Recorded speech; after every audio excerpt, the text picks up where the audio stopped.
শয়তানের একটি বড় ধোঁকা হলো আমাদের সামনে এমন মানুষের উদাহরণ পেশ করা যাদের দেখলে আপাতমস্তক দিনদার মনে হলেও প্রকৃতপক্ষে তারা গোপন এবং প্রকাশ্য অনেক পাপে জড়িত। চেহারা সুরতে আল্লাহওয়ালা মনে হলেও বাস্তবে তারা শয়তানের হাতিয়ার ও উদাহরণে পরিণত হয়েছে। এ সকল মানুষদের পাপকর্মগুলো উদাহরণস্বরূপ আমাদের সামনে উপস্থাপন করে শয়তান আমাদের বোঝানোর চেষ্টা করে যে তারাও তো একটু একটু গুনাহ করছে, এতে এমন আর কি সমস্যা হবে। তাছাড়া তুমি তওবা করার সুযোগ পাবে, জীবনের তো মাত্র শুরু।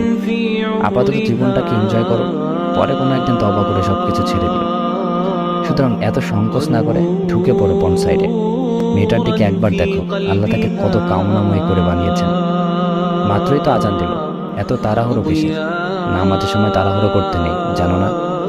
ইত্যাদি এরকম অসংখ্য অসওয়াসা দিয়ে সে আমাদের হেদায়েতের পথকে কর্দমাক্ত করে তুলতে চায়। ইমানের শীতলতাকে পাপের উষ্ণতায় ভরিয়ে দিতে চায়। আল্লাহ ও তার রাসূলের পথ থেকে বিচ্যুত করে তার পথের অনুসারী বানাতে চায়।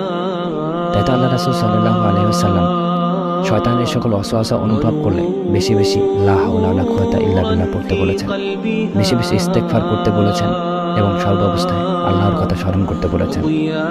আসুন আমাদের ইমানের দুর্বলতার সুযোগ নিয়ে শয়তান যেন আমাদের পথভ্রষ্ট করতে না পারে সে ব্যাপারে সকলে সোচ্চার হই।